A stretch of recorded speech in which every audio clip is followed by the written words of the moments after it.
Auditorio del Centro Cultural Educativo Municipal de Puerto General San Martín, Batalla Punta Quebracho. Hoy y durante 3 jornadas se estará realizando el 24º ciclo de jornadas de comercio exterior y administración de empresas, esto organizado nuevamente como cada año por el Instituto Superior número 25 Beppo Levi de esta ciudad, y que también tiene una cierta referencia zonal porque también tiene articulaciones en la ciudad de San Lorenzo, pero este año, si Dios quiere y acompaña todo, se va por la casa propia y de alguna manera es un sueño que se va concretando de concentrar todas las carreras aquí en Puerto General San Martín. Pero hoy martes, mañana miércoles y el jueves se estarán realizando estas jornadas dirigidas para alumnos, dirigidas también para docentes, exalumnos, público en general, las autoridades. Todos han sido invitados por parte de la dirección de este instituto y además por la carrera de Comercio Exterior y Administración de Empresas para saber, para analizar el presente de esta ciudad, el presente de la región, las normativas, qué es lo que se debe tener en cuenta, sobre todo las actualizaciones que muchas veces mirándolo desde afuera parece tan lejano y es preciso y es importante tener en cuenta. Por eso hoy vamos a tener ponencias aquí en este auditorio. Vamos a contar con la presencia del Intendente Municipal Carlos de Grandis, que está pronto a llegar. Pero antes de dar inicio a este ciclo de jornadas, vamos a convocar a la directora del Instituto Beppo Levi, la licenciada Patricia Sartor, para que presente de alguna manera, como siempre se realiza, simbólicamente este ciclo de jornadas. Gracias, Lucas. Bueno, estamos acá una tarde, como tantas tardes de 24 años seguidos, en los que las jornadas de comercio exterior se hacen y se continúan y siempre se aprende algo nuevo, viene gente nueva. Los profesores que conocemos en el aula nos asombran con las cosas que saben de lo que hacen en su trabajo, egresados, invitados, y bueno, estamos contentos de que estén acá, y esta es la primera jornada que me toca a mí como directora del instituto, y esta es la primera también jornada en la que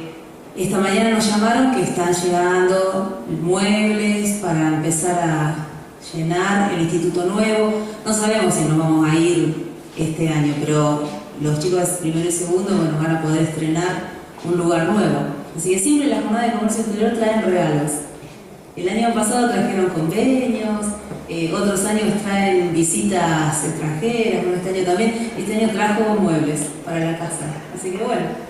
empecemos. Y se merece un aplauso, no solamente la directora, sino todos ustedes que van a estar presentes en estas 3 jornadas, en estas 3 tardes noches aquí en Puerto San Martín. Y qué mejor que comenzar dando estas muy buenas noticias, que llegan muebles que yo recuerdo los años anteriores, si hacía mucho frío llovía. En esta oportunidad crucemos los dedos para que el clima acompañe, para que muchos de ustedes puedan asistir a estas jornadas. Frío hace, pero acá estamos espléndidos realmente. Bueno, y desde ya agradecemos nuevamente a la Municipalidad de Puerto General San Martín, en nombre del Intendente Carlos de Grandis, del Secretario de Cultura Sebastián Lescano, por brindarnos estas instalaciones para que cada uno de ustedes esté cómodo y de alguna manera participando. Y no quiero dejar de destacar esto, la participación de egresados. Esto es algo que se viene de alguna manera preparando, soñando, proyectando para que los egresados de esta institución también tengan una cierta participación, porque de hecho la experiencia de ellos les va a dar a ustedes un cierto panorama, porque han sido alumnos en algún momento y al egresar del instituto uno se preguntará, ¿hay carrera, hay opciones, hay trabajo después del instituto? Claro que sí, por eso es importante que ellos hablen, ellos proporcionen a ustedes el bagaje que tanto necesitan, sobre todo para tener en cuenta a la hora de egresar de esta alta casa de estudios que tiene sede aquí en Puerto General San Martín. A continuación vamos a dar inicio a este ciclo de comercio exterior y administración de empresas, dando la bienvenida al primero de los disertantes. Se trata del ingeniero industrial Cristian Desideri, algunas referencias personales del primer disertante: ex ministro de Estado para la Producción de la provincia de Santa Fe, ex presidente del ente portuario Rosario, del ENAPRO,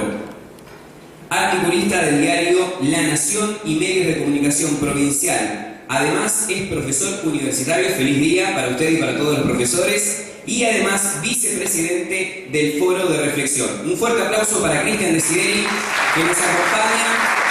y le vamos a dar paso para que tome asiento allí. Reiteramos, si no se han enterado, hoy es el Día del Profesor, así que gracias a todos los profesores. Esperan regalos los profesores seguramente.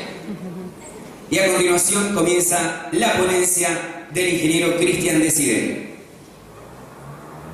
Ante todo, muy buenas noches. Quiero agradecer a las autoridades municipales que han podido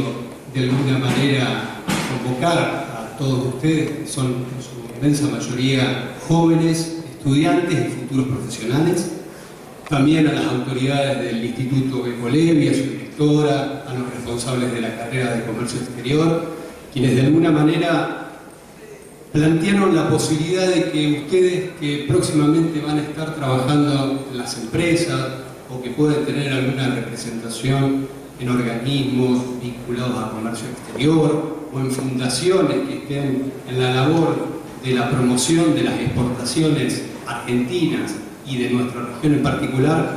me pareció muy atinado y muy interesante poder comentar algunas experiencias que son de alguna manera una mezcla de cuestiones que hemos estudiado cuando hace unos años era estudiante como ustedes, pero también por haber estado de alguna manera en algunos organismos internacionales que deciden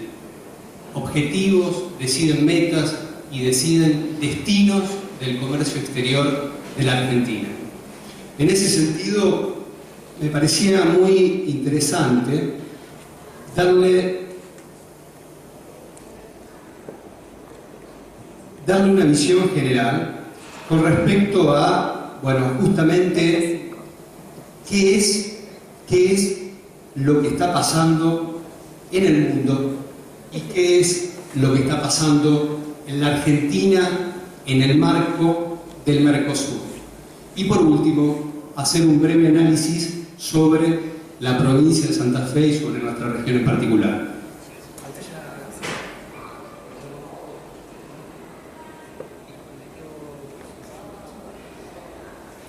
Entonces, para intentar ser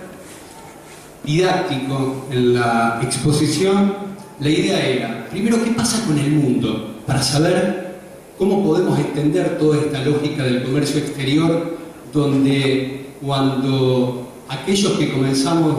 a finales de la década de 1980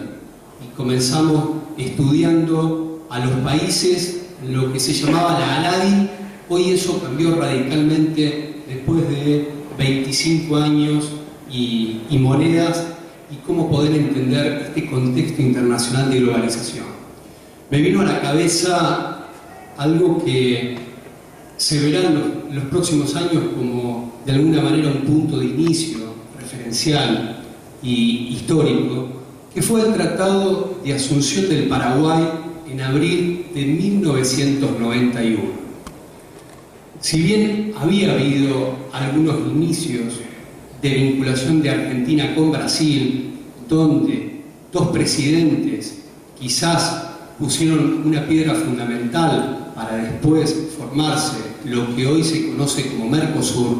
el expresidente Sarney de Brasil y el expresidente argentino Raúl Alfonsín, en 1987, en el mes de septiembre, firmaron un convenio bilateral Argentina-Brasil, Brasil-Argentina, donde tenía por objetivo formar un mercado común del Cono Sur.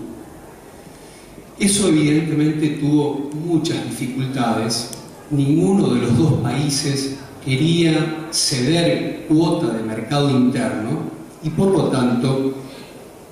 fue, digamos, una impronta que no tuvo un final feliz desde el punto de vista de las relaciones bilaterales, pero sí marcó un cimiento para formar en el mes de abril de 1991 en la ciudad de Asunción del Paraguay lo que hoy se conoce como el Tratado de Mercosur. Ahí se firman las bases para lo que ha sido parte de la integración latinoamericana, y digo parte porque los países andinos ya venían trabajando en el mercado del Pacto Andino, que era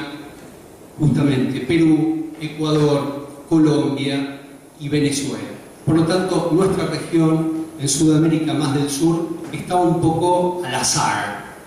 Esto cambia radicalmente en 1991, integrando a los dos socios mayoritarios, Brasil y Argentina, Argentina y Brasil, y suma a dos países pequeños. ¿Cuáles son los dos países pequeños? Paraguay y el Uruguay.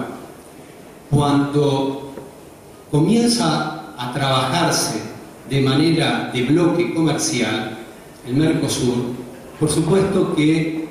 tuvo muchísimas dificultades a su inicio, como consecuencia que las economías, tanto de Brasil como de la Argentina, que son los dos países con mayor potencial económico, con mayor Producto Bruto y con mayor economía, esas economías, la de Argentina y de Brasil, estaban sufriendo procesos de ajustes y procesos de alguna manera, de desindustrialización, Argentina mucho más que Brasil. Por lo tanto, el Mercosur, de alguna manera, si bien se inició en 1991, podemos decir que hasta el año 2000 no tuvo un desarrollo como lo habían pensado en el inicio, en el Tratado de Asunción del 91. Dos crisis feroces económicas sobre finales de los años 90, en la Argentina con el plan de convertibilidad y en Brasil con un proceso de vulnerabilidad económica como consecuencia de la caída de lo que se llamó la caída de las bolsas asiáticas en 1998, a Brasil le trajo un decrecimiento económico muy importante, lo cual eso implicó de que los dos motores, Brasil y Argentina, no estuviesen en el mejor momento de la integración económica para que el Mercosur funcionara bien. Hay un punto de, si se quiere, de refundación de Mercosur en el año 2004 específicamente. Ahí ya se empieza a plantear la posibilidad de que el Mercosur o aumentaba su velocidad de vinculación comercial o de lo contrario, los otros bloques que se habían formado en el mundo, la Unión Europea en primera instancia y el NAFTA, es decir, Canadá, Estados Unidos y México, de alguna manera iban a comer cuotas de mercado, no solamente en nuestros propios mercados de Mercosur, sino en terceros mercados. Por lo tanto, en el año 2005 se hace un reimpulso de Mercosur y ahí ya se plantea una cláusula donde las empresas automotrices, fundamentalmente multinacionales, empiezan a generar un crecimiento del comercio bilateral entre Brasil y Argentina de una manera muy importante y empieza a tomar otra magnitud en cuanto a la relación bilateral de Argentina y Brasil. Digo Argentina-Brasil porque de alguna manera ambos mercados representan la sumatoria de los dos casi el 60% del Producto Bruto de toda América Latina. Por supuesto que el caso de Paraguay y Uruguay son mercados muy pequeños, pero que por supuesto de alguna manera había que integrarlo, no solamente por ser vecinos geográficos y por tener una misma historia, en muchos casos en común, sino también porque de alguna manera Estados Unidos, el plan del ALCA formado por Bush padre, que en ese momento, en la década de los 90, era el presidente de Estados Unidos, y después continúa su hijo, George Bush Jr., era hacer el tratado del ALCA, donde diera lugar la posibilidad de que Estados Unidos iba a tener enormes preferencias arancelarias en nuestros mercados, y por supuesto eso iba a generar un alto impacto en el grado de desindustrialización local para nuestros países. Por lo tanto, en el 2005 se produce algo que ese reimpulso de Mercosur, donde las multinacionales de ambos países, de Brasil y de Argentina, empiezan a aumentar su flujo de autopartes, hay que recordar que en el año 2003 Argentina fabricaba 300.000 autos por año y hoy está orillando casi los 900.000 autos por año. Entonces esa complementación de la industria automotriz de alguna manera fue tractor para una serie de otras actividades que no solamente están vinculadas con el automatismo, sino que también con los bienes industriales, los que se llaman los MOD, las manufacturas de origen industrial. Y después se suman a ese tren las empresas agroalimenticias, donde Santa Fe tiene una enorme importancia en ese crecimiento del comercio de Mercosur por ser grandes proveedores de alimentos y fundamentalmente de leche en polvo, al cual Brasil es nuestro primer comprador. Por lo tanto, ese reimpulso que se genera en Mercosur en el año 2005 abre la posibilidad de que otros países se puedan sumar, y esos países que se suman específicamente, el formalismo hace de que en el año 2010 Venezuela ya pida en lo que fue la cláusula de Guayaquil la posibilidad de ingresar al Mercosur, que después se le da la apertura y la aprobación en el año 2012 como consecuencia que quien paralizaba el ingreso de Venezuela en el Mercosur era específicamente el Parlamento de Paraguay, porque tenía una cláusula que todos los países tenían que autorizar el ingreso de Venezuela, y no solamente desde los ejecutivos, es decir, de los presidentes y de los legislativos, los parlamentos, sino que también tenía que tener una aprobación de la Cámara de Senadores. Ahí Paraguay bloquea la posibilidad de ingreso a Venezuela, y recién el año pasado, en junio del 2012, por una cláusula democrática de que Paraguay genera un golpe de Estado, inmediatamente Brasil da la luz verde con la Argentina para suspenderlo temporalmente a Paraguay y poder ingresar Venezuela en el Mercosur. Por lo tanto, hoy Mercosur no solamente es Argentina, es Brasil, es Uruguay y Paraguay, como su inicio en el 1991, el Tratado de Asunción, sino también se incorpora Venezuela, y quien pide ahora un ingreso para estar en Mercosur es Ecuador, que naturalmente se encuentra en vía legislativa en Brasil fundamentalmente, porque Argentina ya lo aprobó y Uruguay también, Paraguay seguramente lo hará lo mismo y Venezuela también, pero Brasil es quien está haciendo algunas observaciones con respecto al ingreso de Ecuador al Mercosur como consecuencia de que hay una disputa con una empresa petrolera que se llama Chevron, donde está altamente cuestionada por la contaminación que ha generado en la zona selvática del Amazonas, de lo que respecta del lado ecuatoriano, del lado específicamente del Pacífico. Por lo tanto, más allá de esta coyuntura, seguramente más tarde o más temprano el Ecuador va a ingresar también al Mercosur. Eso nos da una dimensión de que los países que integran el Mercosur han tomado una economía de escala muy interesante, fundamentalmente en dos sectores importantes. Uno es el sector del agroalimento y el otro es el sector específicamente de la energía. Fundamentalmente, si bien Argentina tiene dificultades en cuanto a algunos tipos de reservas petrolíferas, más allá que se ha encontrado en Neuquén, en la provincia de Neuquén, lo que es la reserva de Vaca Muerta, sí está claro de que Brasil hoy es una potencia energética por la explotación de petróleo en la bahía frente al estado de San Pablo. Brasil hasta hace 10 años importaba el 100% de su energía fundamentalmente de Irak y de algunos países arábicos.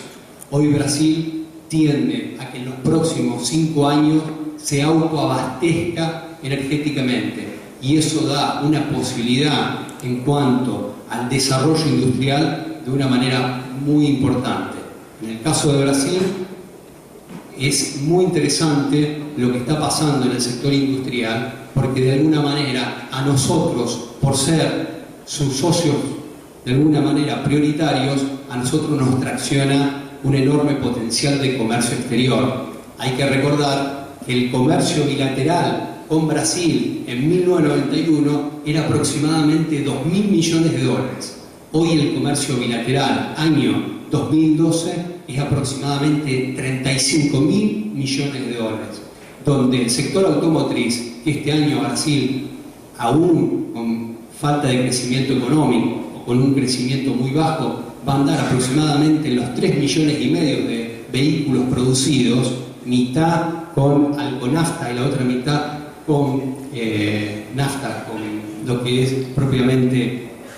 hidrocarburo. A nosotros desde la Argentina y desde Santa Fe nos da un panorama importante para el sector autopartista específicamente. Por lo tanto, ese viraje que nosotros podemos hablar de Mercosur no nos tiene que ser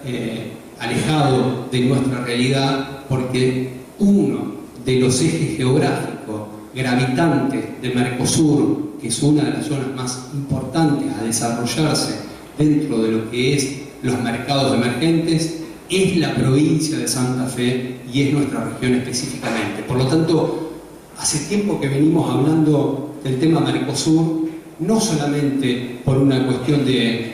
si se quiere, de detalle profesional, sino porque imperiosamente nuestra región está vinculada en parte al éxito de Brasil y al éxito de Mercosur. Porque en una economía globalizada se necesita generar patrones de especialización productiva y también de economía de escala. Hoy las empresas quedan chicas en el comercio internacional si no de alguna manera, o no producimos bajo una economía de escala, o de lo contrario, si no nos diferenciamos en productos donde nuestra distinción es el valor agregado, es la excelencia y es la mejora de la productividad por mano de obra trabajada. Por lo tanto, toda esta complejidad para ver el mundo, donde hoy los mercados de alguna manera se han globalizado y a su vez se han concentrado, donde los países del sudeste asiático están de alguna manera pivoteados como de alguna manera el padre del resto de los países del sudeste asiático por China y por India, donde América Latina está representada en conjunto por la sumatoria de varios países, como decía anteriormente, por Mercosur, donde la Unión Europea,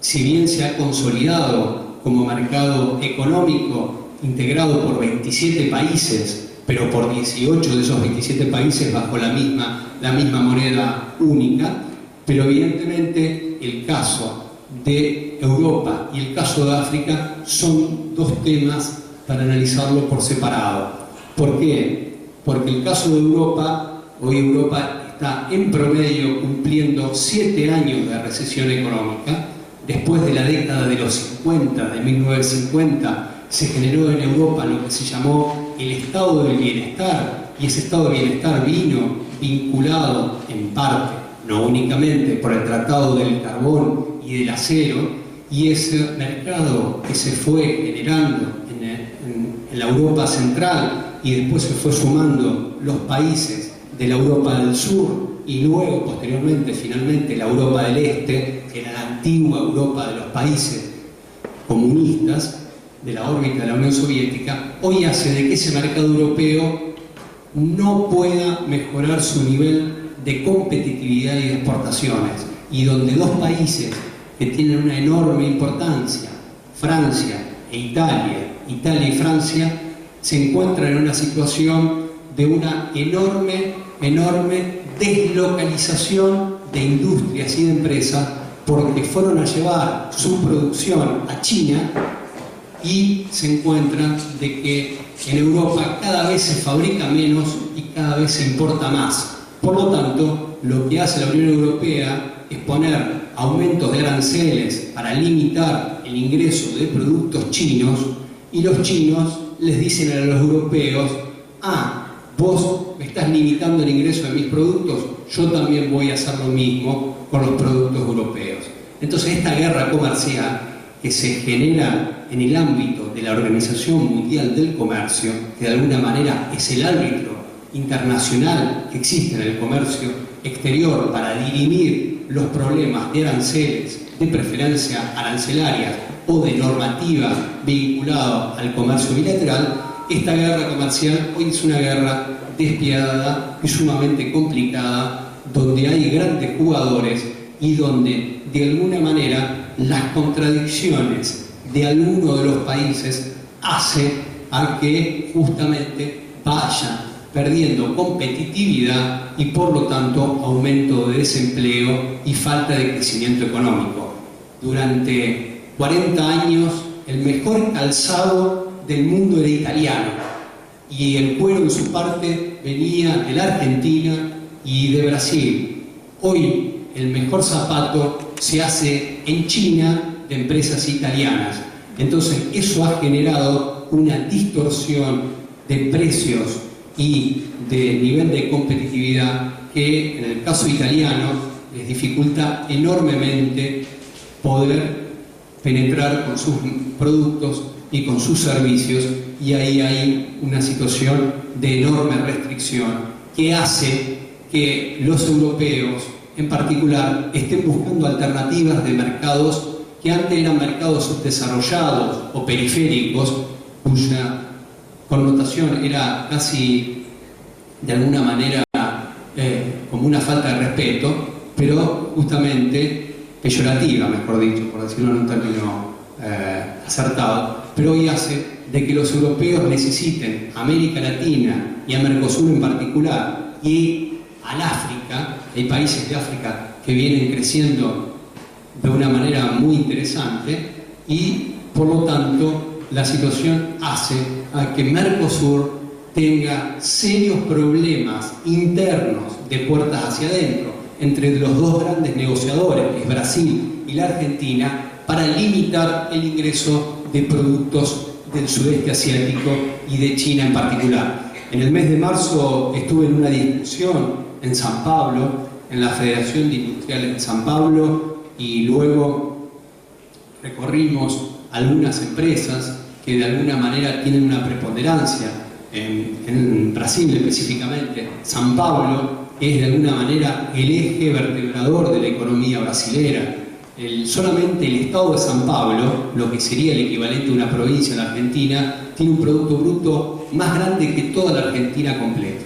Y es solamente un estado que aporta el 37% del Producto Bruto de Brasil. Ahí uno ve los grandes jugadores y ve las contradicciones que hay entre los argentinos y los brasileros y la tensión de la negociación que existe entre la Cancillería argentina y la Cancillería de Brasil, llamada la Cancillería de Itamaraty. Hoy la relación con Mercosur es una relación sumamente complicada, de intereses convergentes y de intereses divergentes, y por lo tanto hace que esa pulseada de alguna manera genere muchas suspicacias en cuanto a que la Argentina a veces plantea la posibilidad de que algunos países integrantes de Mercosur se tienen que retirar del bloque. Y en ese caso, quien de alguna manera recogió el guante es Uruguay. Uruguay hace tiempo que está tratando de armar un tratado de libre comercio con Estados Unidos y de alguna manera pegar un portazo y irse del bloque de Mercosur. ¿Por qué? Porque justamente Uruguay hoy, como está el tablero de Mercosur, es un gran perjudicado en el comercio dentro de los países. Por lo tanto, ¿qué dice? Si no me contiene Mercosur, que supuestamente son mis socios naturales y son nuestros próximos vecinos, bueno, iré con los Estados Unidos y negociaré un tratado bilateral.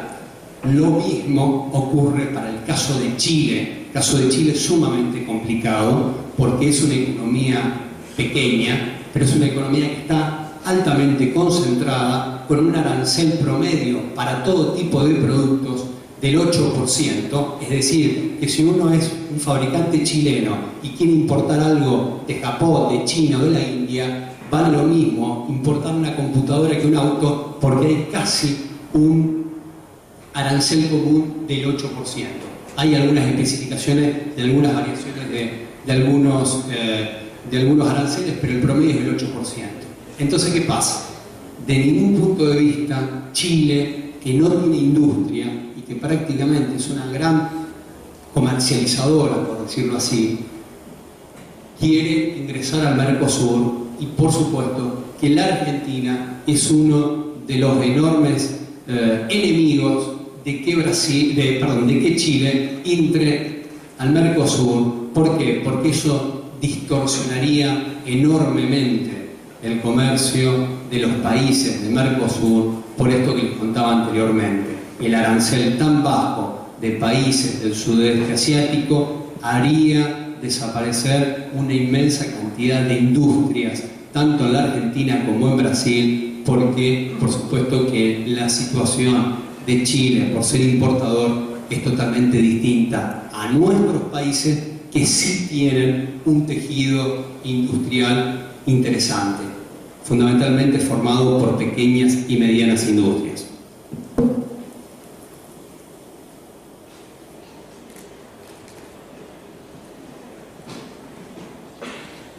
En ese sentido, se nos plantea siempre una situación que desde el comercio exterior tratamos de darle una mirada, no diría unidimensional, pero siempre vinculado a mirar en parte los flujos comerciales. Y eso me parece que está muy bien y es muy atinado. Pero evidentemente la globalización económica hace de que inexorablemente haya que contemplar otros aspectos de las relaciones del comercio exterior. ¿Cuáles son las relaciones? Evidentemente, comprender sobre un contenido moderno de cómo funciona o cómo de alguna manera se aproxima la economía. Segundo, ¿qué pasa con la competitividad de los sectores económicos? Lo que ahora se llama cadenas de valor. Y tercero, fundamentalmente ver cómo todo eso está vinculado a una palabra que es muy importante, que se llama nivel de inversiones. ¿Por qué? Porque muchas veces en las negociaciones de comercio exterior se cede posiciones de mercado a cambio de radicaciones de nuevas industrias y radicaciones de nuevas inversiones. Entonces, cuando estudiamos comercio exterior, muchas veces solamente nos dirigimos a ver qué pasa con este determinado mercado, si nos compra, si podemos aumentar la oferta exportable, si podemos diversificar destinos y mercados, si podemos conseguir nuevos compradores. Y eso es sumamente importante y loable. Pero también hay que contemplar en este tablero de ajedrez dinámico lo que anteriormente le decía. ¿Qué pasa con las economías? ¿Qué pasa con la competitividad de las cadenas de valor? ¿Qué pasa con la productividad de la empresa a la cual yo estoy preparando para que pueda insertarse en el mercado internacional o en el mercado regional? ¿Y qué pasa con el índice del nivel de inversiones? Por lo tanto, esto es básicamente en estos 4 ítems: nuevas inversiones, radicación empresarial, competitividad empresaria y mejoras de competitividad, donde de alguna manera tenemos que darle una visión mucho más abarcativa y más integradora. En este sentido, allá por el año 1985 vino el padre de la economía japonesa, el especialista que saca a Japón después de la guerra y la pone en una senda de crecimiento económico a Japón los 20 años después de la guerra. Un país que estaba destruido, Japón, después de lo que fue el bombardeo de la bomba de Hiroshima, un país que no tenía industrias y que había tenido una enorme cantidad de muertes como consecuencia de la guerra.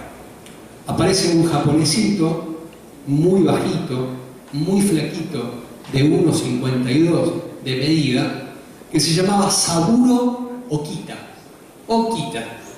Saburo Okita empieza a definir un plan estratégico para el Japón después de la guerra, estamos hablando finales de los 40, principios de los 50, y dice: en el año 2000, es decir, casi 50 años, Okita proyectaba a Japón. Japón va a estar entre los 7 países más desarrollados del mundo. Claro, por supuesto que se le reían todos, porque un país estaba devastado por la guerra, donde no le había quedado industrias, donde está ubicado en zonas de terremotos y volcánicas, donde no tiene recursos naturales, que venga un economista y diga que dentro de 50 años ese país va a ser uno de los más desarrollados, sonaba algo como sumamente disparatado. Okita forma un plan estratégico y empieza a analizar, y tiene un gran amigo, y el gran amigo se llamaba Ishiro Toyoda. Ishiro Toyoda era un comerciante que vendía ropa y que de alguna manera iba casa por casa tocando timbre para vender algunas ropas que venían fabricadas de Malasia y de Tailandia. Ese hombre, cuando va a tocar el timbre vendiendo ropa a una persona, se encuentra con un ingeniero que había perdido toda su familia como consecuencia de la guerra. Y le dice: ¿qué le parece si nos ponemos a producir autos como la Ford?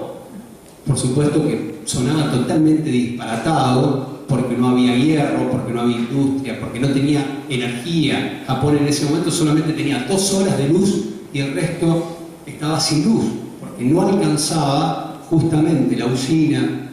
de carbón para poder alimentar al país y a las ciudades de energía. Lo conoce este ingeniero y se ponen a fabricar un prototipo de auto, y una noche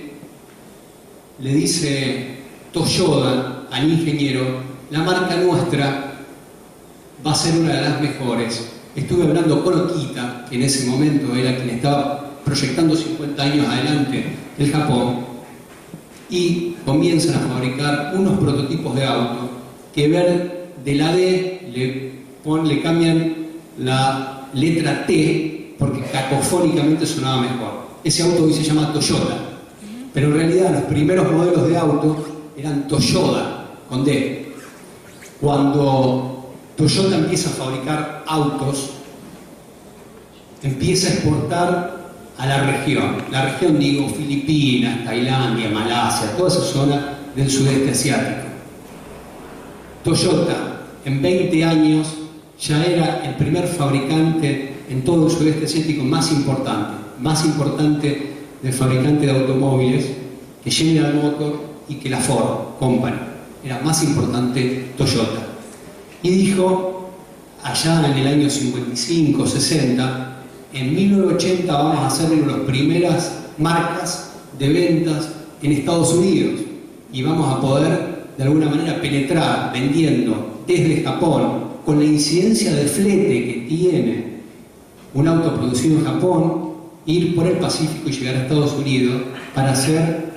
entre los primeros 5 fabricantes más importantes del mercado consumidor norteamericano. Parecía todo un delirio lo de Okita, lo de Toyota, etcétera, etcétera. Evidentemente, viéndolo a la distancia, no les ha ido mal, no se han equivocado, formaron un plan estratégico. Japón está dentro de los grupos de los que se llama el G7, el grupo de los 7, es decir, de uno de los países más importantes de la Tierra en cuanto a su economía. Por lo tanto, cuando se jubila Okita, lo invita el gobierno argentino a que venga a analizar Argentina, año 1985. Okita recorre la Argentina durante 2 meses, se queda muy impresionado por las cataratas del Iguazú específicamente, porque justamente él veía que sobre las cataratas se podían hacer grandes turbinas hidroeléctricas para justamente poder interconectar energéticamente la Argentina. Y por allá, en el año 86, al año, vuelve de nuevo a la Argentina. Y el gobierno argentino ya se había olvidado que había pasado Okita, que le había encargado un informe, habían perdido el rastro porque Okita durante un año, ya con 78 años, no había hablado, no se tenía ningún tipo de paradero que había pasado con Okita. Llega a la Argentina, sin avisar al gobierno argentino de aquel entonces, y toca la puerta en casa de gobierno y dice: yo soy Oquita. Por supuesto que lo echaron los porteros a Oquita y dijeron: este es un loco, un japonés que hablaba muy entrecruzado un español, porque Oquita había vivido muchos años en España, y de alguna manera dijeron: este loco, ¿qué hace acá? Y le da al portero de Casa de Gobierno, de Casa Rosada, el informe que durante un año había armado para la Argentina, que no había dado señales de vida, y que a su vez, después de los 2 meses de recorrido de la Argentina, ella hablaba de una matriz que seguramente ustedes la usan para sus análisis de comercio exterior, que es la matriz FODA, de fortaleza, oportunidades, debilidades y amenazas, donde por aquel entonces la matriz FODA no era muy poco conocida, ¿no? O estaba restrictivo a un determinado ámbito educativo, pero no estaba tan extendido como puede ser hoy en la actualidad para hacer estudios y para hacer de alguna manera lecturas de distintas situaciones o de distintos mercados, etc. Y de ahí, Oquita, de ese informe, saca estos sectores. Estoy hablando año 1986, pero este informe lo elabora en el año 85, aunque formalmente lo presenta en el 86. Y dice que la Argentina tiene sectores productivos con un potencial de inversiones extraordinario, cosa que le llamó tanto la atención que Oquita mismo hace de que desde el 86 al año 90, a 1990, él mismo impulse la radicación de 50 empresas japonesas para trabajar en la Argentina, para radicar sus inversiones y poder trabajar. En esos sectores, Oquita habla de la minería, de los agroalimentos, de la industria vitivinícola, de la petroquímica, de la foresta industria, de la manufactura de cuero, de la maquinaria agrícola, de la industria automotriz y plástica, del software, de biotecnología, que prácticamente no se conocía qué era la biotecnología por aquel entonces. Hablaba de las industrias creativas y culturales, donde la potencia de hablar español hace de que en los próximos años el idioma español sea el segundo idioma más hablado después del chino, más que el inglés. Y donde él veía, por la cantidad de cultura que había en la Argentina, un enorme potencial para potenciar desde la Argentina, y no desde España, donde también él había vivido, el idioma argentino y todo lo que implica el castellano, por decirlo así, ¿no? El español, el castellano. Si me escucha una profesora de literatura, seguramente me hará alguna observación, porque me dirá que hay matices que son bastante diferentes, pero en la práctica, quien habla el español de España, o habla el argentino, o habla el paraguayo, el idioma, de alguna manera es totalmente integrativo. No hay nada que nos impida no entenderlo, ¿no? Más allá de los modismos. Entonces, justamente, habla también de la industria farmacéutica, habla de la energía, esto de armar centrales hidroeléctricas,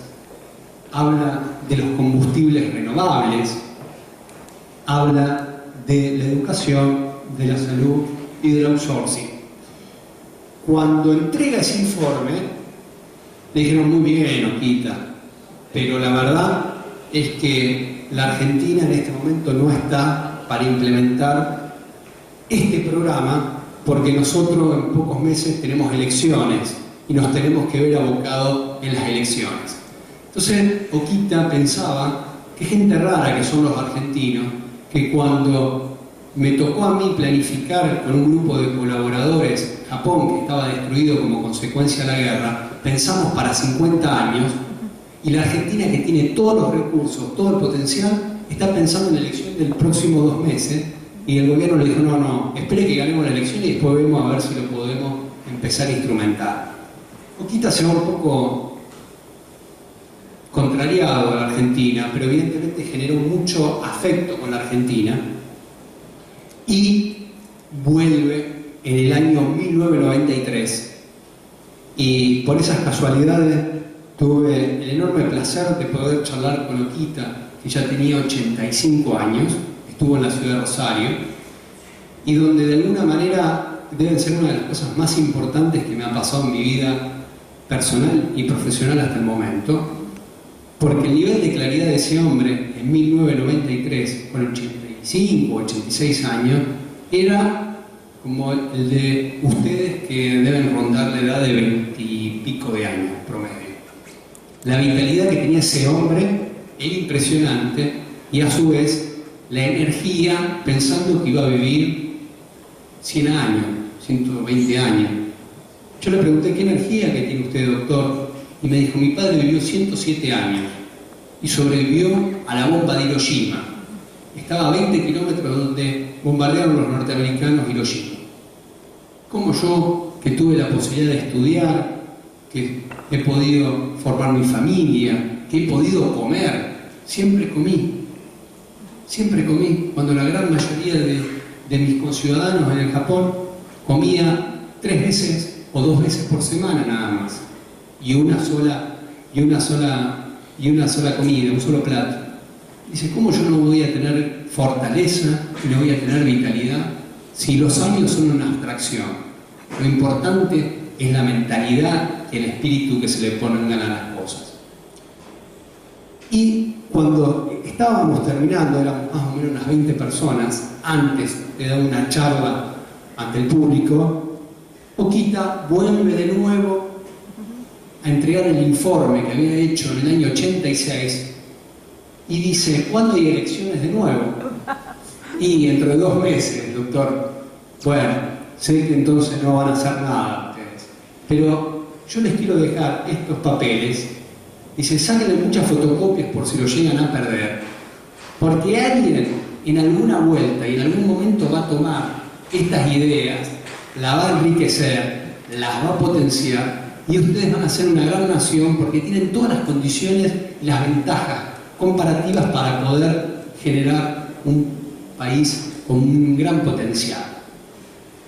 Cuando entra la charla Oquita, específicamente,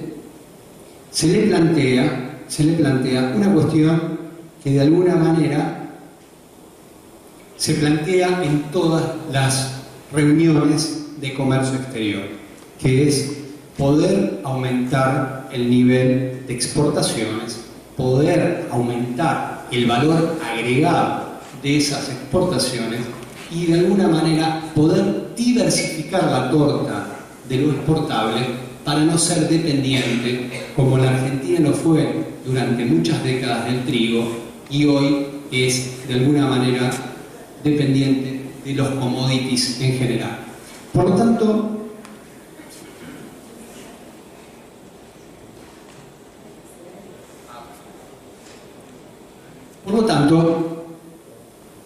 nos dio algunas enseñanzas que pasaron.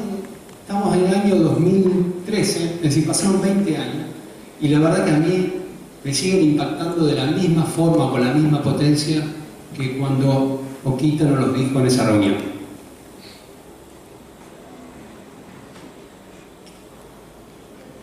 Oquita miró el monumento a la bandera, porque pidió conocerlo, y dijo: el río Paraná es un océano. No, doctor, es un río. ¿Pero cómo es un río? No es un océano. No, confluye el río Paraná en el río de la Plata, y el río de la Plata tiene como destino final la cuenca del Plata, es decir, hacia el destino, a la desembocadura del océano Atlántico. Y dijo: bueno, pero ustedes no necesitan ya más nada de todo lo que tienen, está todo servido para la Argentina. Y en función de todo eso, años posteriores, un grupo de estudiantes como hoy son ustedes, nos reunimos para analizar eso que nos comentó Oquita cuando éramos estudiantes en 1993, como hoy lo son ustedes, que en los próximos meses van a estar trabajando en empresas, que van a estar integrados en la sociedad digamos, de la profesión específicamente, y nos levantó una gran iniciativa y un gran motor para ver qué es lo que se puede hacer en ese marco, habiendo tenido un tipo tan interesante que veía a la Argentina y esta región en particular con una enorme potencialidad y con una enorme fortaleza, y que era lo que nos pasaba, que nos limita tanto poder desarrollar nuestras industrias. Claro, eran finales de los años 90, donde el nivel de nuestra región de desindustrialización era muy alto. Entonces parecía muy disparatado lo que de alguna manera el grupo de profesionales comenzábamos a delinear como posibilidad de intentar poner nuestro granito de arena con quizás más pasión y entusiasmo que profesionalidad, pero que hoy viéndolo a la distancia fue una tarea noble, al menos el intentarlo. Como en todas las cosas de la vida, siempre lo interesante está en al menos intentarlo y no quedar en el tango de lo que no fue. Por lo tanto, por supuesto que teníamos prácticamente ningún tipo de experiencia, teníamos muchas ganas, como seguramente lo tienen ustedes que van a ser próximos profesionales, y teníamos la virtud de intentar querer hacer cosas lindas, aunque no teníamos muy claro cómo, cuándo, con quién, etcétera, etcétera. En ese entonces se nos planteó algo que empezamos a estudiar lo que hoy se llaman cadenas de valor, que en esa época le decíamos sectores económicos, y donde ha habido un cambio muy importante a nivel mundial, donde los que estamos en comercio exterior tenemos que tener alguna llave de lectura sin ser técnicos en la especialidad, sin ser de alguna manera especialistas en el detalle, pero al menos tener una llave básica de lectura, cosa que cuando se nos presentan determinadas situaciones podamos googlear, podamos acceder a una bibliografía especializada y podamos decir esto de qué se trata, alguien me lo dijo, alguien me lo comentó, lo vi cuando era estudiante, etcétera, etcétera, etcétera. O me lo dijo un colega, o me lo dijo un profesor, una profesora, etcétera. Entonces, hay todo un nuevo proceso que no es solamente el exportar el producto solamente, sino hacer un trabajo de puertas hacia adentro de la empresa para poder generar productos con mejor grado de calidad, de productividad y de diferenciación que haga que un chino compre un producto argentino y no compre un producto australiano, que el flete nos juega en contra a nosotros si queremos venderla a China por la distancia, o si quiere comprarnos un canadiense, un producto argentino, diga yo lo compro en Argentina porque es mejor, porque me satisface, porque reúne las condiciones que como clientes estoy dispuesto a aceptar en cuanto a precio, a calidad y a sensación emocional que hace de que yo lo pueda seguir comprando de forma permanente en la Argentina. Por eso siempre se dice en comercio exterior que es más difícil reconquistar mercados que conquistar mercados. Y no es una cuestión menor. Es decir, durante muchos años vendimos limón a Estados Unidos, hasta que fue un lote de limón. Argentina es el primer productor de